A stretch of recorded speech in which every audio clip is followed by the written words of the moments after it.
Salut tout le monde, j'espère que vous allez bien. Je suis encore un petit peu malade, du coup ma voix risque d'un petit peu dérailler. Je vous retrouve aujourd'hui pour vous présenter ma pile à lire de printemps. Donc j'ai sélectionné 10 romans et 4 mangas. Je vais commencer par vous présenter les 4 mangas que j'ai choisi de lire. Donc j'ai choisi de lire le tome 3 et 4 de Criminel Fiançailles. J'avais adoré le tome 1 et 2 et j'avais vu l'animé que j'ai adoré aussi. Pour l'instant, je me réfrène un petit peu parce qu'il me semble que tous les tomes sont sortis, que ce soit au Japon ou en France, et qu'on attend pour l'instant le tome 8 qui n'est toujours pas annoncé. J'ai pas revérifié en ce début d'année 2026, donc peut-être qu'il est annoncé et qu'il va sortir, mais pour l'instant, j'attends un petit peu.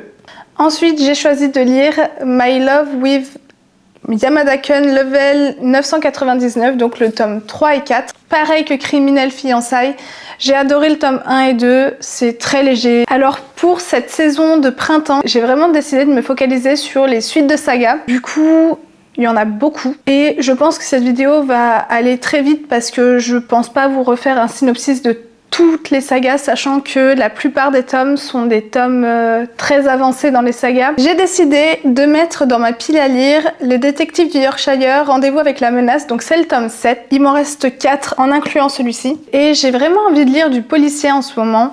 Ma lecture actuelle, c'est Glacé. Ensuite, un tome de fin, Twilight, tome 4. C'est une sacrée brique, je sais pas si je vais le sortir, mais écoutez, il est dans ma pile à lire. Le tome 3 avait été une vraie déception par rapport à tout ce que j'attendais.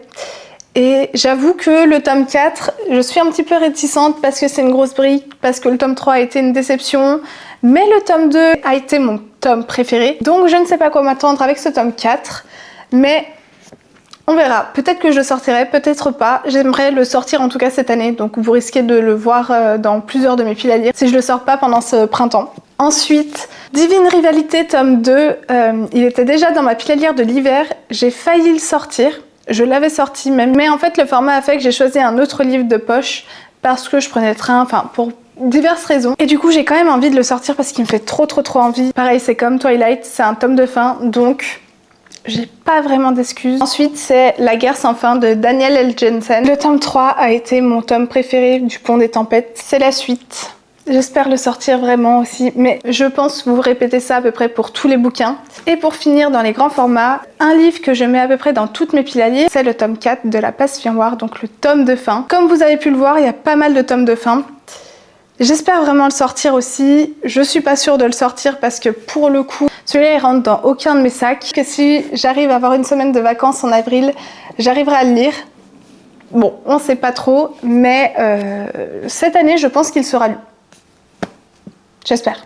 On va maintenant passer au petit format. Donc là, j'ai mis le tome 10 et 11 d'Agatha Raisin.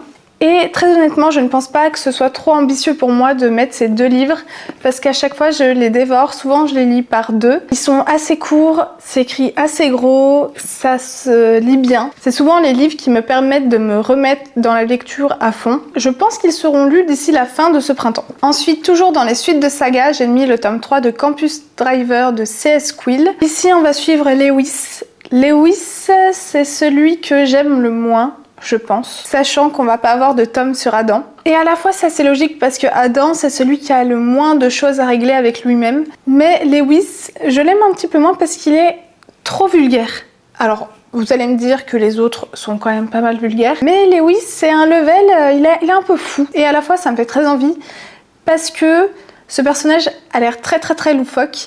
Et j'aime bien un peu les personnages un peu barrés comme ça. Donc j'ai hâte de le sortir. Ensuite, j'ai mis le dernier tome pour l'instant de La tatoueuse de Jaipur. J'ai adoré le tome 2. Et j'aimerais du coup enchaîner assez rapidement donc cette saga. Ici, on va retrouver plutôt Radha. Donc Radha qui est la sœur de Lakshmi, qui est le personnage qui a amené Lakshmi à la vie qu'elle a maintenant. Donc c'est le personnage du tome 1, donc sa petite sœur qu'elle retrouve dans le tome 1, et donc là maintenant on la retrouve à Paris. Elle a fondé sa propre famille et elle est devenue parfumeuse à Paris, il me semble. J'ai pas lu la 4e de couverture et je ne la lirai pas parce que je veux vraiment rentrer dans le livre sans me faire une histoire dans ma tête, parce que dans le tome 2, je pensais que ça allait se passer d'une certaine manière, mais ça s'est pas vraiment passé de la manière dont je pensais. Ce qui a été une très bonne surprise, hein. Mais du coup, J'ai vraiment envie de rentrer dans le tome 3 sans savoir. Et pour finir, pour les sagas, j'aimerais lire le tome 7 des 7 sœurs.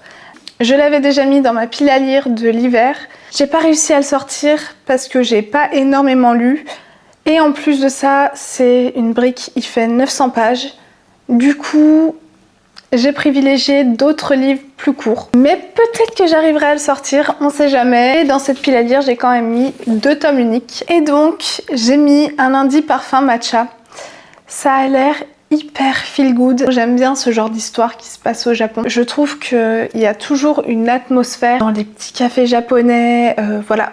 En tout cas, dans les histoires qui se passent au Japon, dans la littérature japonaise, je trouve qu'il y a vraiment une atmosphère très propre que j'aime beaucoup retrouver. Et ici, apparemment, on se retrouve dans un petit café où on boit du matcha et les gens règlent des choses. Je crois que c'est ça. Je n'ai pas envie de relire la 4e de couverture, donc je suis désolée si je vous dis des bêtises. C'est un tout petit bouquin, il fait moins de 200 pages et ça a l'air vraiment trop bien. J'ai aussi dans ma palle la bibliothèque des rêves secrets de la même autrice qui a l'air trop bien. Mais j'ai décidé de sortir celui-ci pour ce printemps. Et pour finir, un livre qui était aussi dans ma pile à lire de l'hiver, c'est La sage-femme de Berlin. Alors il me semble que c'est en plusieurs tomes. Je pense même que ça c'est le tome 2. Je crois que les tomes se lisent indépendamment les uns des autres. Et j'avoue que je suis pas sûre de lire La sage-femme d'Auschwitz. Donc voilà, je pense que je vais lire que La sage-femme de Berlin pour l'instant. Un peu comme la femme de ménage. Je sais qu'une collègue est en train de le lire et qu'elle l'a quasiment presque fini. Elle l'a lu en très peu de temps, elle m'a dit ça se lit vraiment très bien, ça a l'air trop bien, donc voilà. Ça parle d'une femme dans les camps qui va devenir sage-femme et qui va elle-même accoucher dans les camps, et une fois qu'il y a eu la libération, elle va essayer de retrouver son bébé parce que son bébé a été adopté par une riche famille bourgeoise, et du coup je pense qu'il va y avoir plein de flashbacks, et donc on va suivre cette femme qui va tout faire pour retrouver son enfant. C'est tout pour cette petite vidéo, n'hésitez pas à la liker, à commenter, à vous abonner, on se dit à très vite dans une prochaine vidéo.